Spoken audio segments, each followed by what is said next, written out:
"Get off my land." That's what she screamed at me, standing right on my porch like I was some kind of trespasser. Clipboard in one hand, violation notice in the other. She looked dead serious, like she actually believed this cabin, the one my dad built with his own hands, belonged to her. In that moment I realized this wasn't going to be a peaceful summer by the lake. This was war, and the battlefield was my own property. Moving back into my dad's old cabin had felt like stepping into a memory I'd almost forgotten.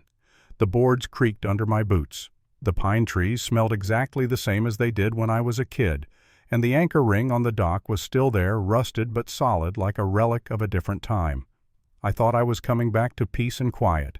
Instead, I got Rebecca Walsh, the self-proclaimed queen of the HOA, across the cove. The first time she stormed onto my porch, I actually thought it was a joke, some kind of welcome committee gone wrong. But no, she slapped me with a $75 fine for aesthetic violations and declared that all lakefront property, including mine, fell under community sightlines. I showed her my utility letter proof that my address sat outside HOA jurisdiction. She didn't even look at it. Administrative oversight, she said with a straight face, as if the county had somehow mislabeled my property. The confidence was almost impressive if it hadn't been so infuriating. For a while I tried to laugh it off, but then came the yellow barrier. 3 days later I woke up to find a massive plastic curtain strung across my dock, bolted to my father's anchor ring, blocking my lake access like some kind of private Berlin Wall. No call, no permission, just HOA muscle trespassing onto my land. That's when I dug out Dad's old bolt cutters. The weight of them in my hands felt like he was right there with me, reminding me not to wait for permission. I cut the cable clean through, watched the current drag that ugly yellow wall away, and for a second I felt free. But of course Rebecca wasn't far behind. She marched over with 2 board members flanking her, all huffing and puffing like I'd just sunk their battleship. "You destroyed community environmental protection equipment," she barked, trying to spin the whole thing into some safety violation. Then she changed tactics, offered me $200 on the spot to move my anchor ring 5 feet closer to shore. Pulled out her checkbook like she was buying tomatoes at a farmer's market. When I didn't take the bait, she snapped it shut and accused me of endangering lives. My anchor ring 50 feet from her property had somehow become federal fire safety equipment. The lies rolled off her tongue with such conviction that for a moment even I wondered if I was missing something. That night, the harassment really started. Drones. Not one, not 2 whole fleets of buzzing little nightmares hovering outside my bedroom windows from 11 p.m. to 5 a.m.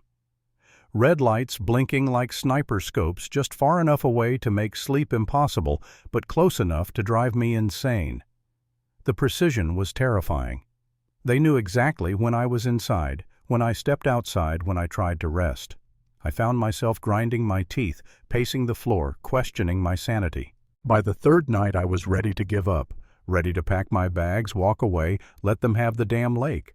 I even asked myself, what if I'm wrong? What if she's right about some hidden regulation, some federal law I've overlooked?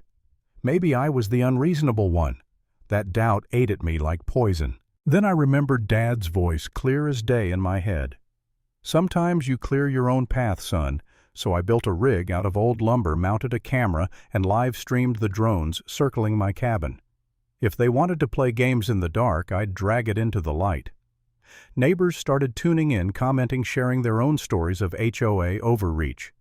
Turns out I wasn't the first target, just the first to fight back. But the hardest hit came from someone I never expected, Hank Miller, Dad's best friend. He'd been on this porch with my father 100 times, coffee in hand, planning fishing trips. When he showed up, I thought he was there to back me up. Instead, he repeated Rebecca's talking points like he was reading from her script: fire safety, community responsibility, environmental monitoring. Hearing those words from him felt like losing my dad all over again, and when I blurted out, "What if I'm wrong about my rights?" the silence between us was heavier than the lake fog. That's when I knew I needed proof, real proof. I called the county fire marshal, ordered a professional water testing kit, and started gathering hard data. The results floored me. My section of the lake wasn't polluting anything, it was cleaner than the HOA access points downstream. The whole environmental narrative Rebecca had built was a lie. I shared my findings online, and suddenly the dam broke. Neighbors piled on with documentation, meeting minutes, financial reports, photos of harassment equipment, even testimony from an HOA board member admitting Rebecca had bypassed votes to push through her pet projects. Piece by piece, the picture came together. She wasn't protecting the community. She was building an empire, one fake emergency at a time. The turning point came at a packed community meeting. I laid out property surveys, county records, video evidence of trespassing, the water tests, all of it.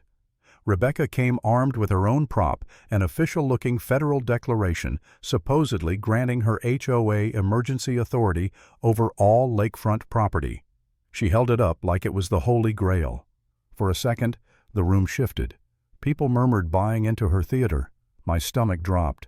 But something about that paper looked off, and on impulse I pulled out my phone and called the county environmental office right there on speaker in front of 60 people. The official on the other end confirmed it. No such declaration existed. None.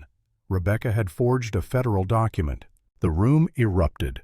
Neighbors who'd been silent before stood up one after another telling their stories of fines, harassment, and bogus emergencies. A woman recounted being cited for the color of her mailbox outside the HOA entirely. Another had been forced to repaint her dock after Rebecca claimed the shade of blue was a navigation hazard. The board couldn't hide anymore. The truth was out.